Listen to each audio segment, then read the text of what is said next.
الناس ابتدت تقول ايه ده، هو ازاي المزيكا دي اتعملت في الوقت ده؟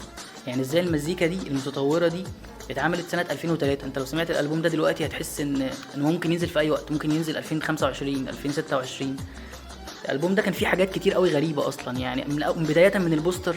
اصلا عمرو دياب في البوستر كان عامل شعر احمر كده فالناس استغربت قوي ايه اللي بيحصل ده، هو ليه عمرو عامل في نفسه كده؟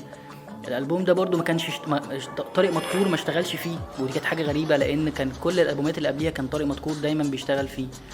الالبوم ده كان اول مره يعمل، كان تاني مره يعمل تراك مزيكا بس، ما كانش فيه اي ليركس، كان تراك لاغنيه خليني جنبك. هو عمل الحركه دي في البوم واحد بس قبل كده، كان البوم ايس كريم في جليم، كان فيه تراك اسمه رقصه الايس كريم.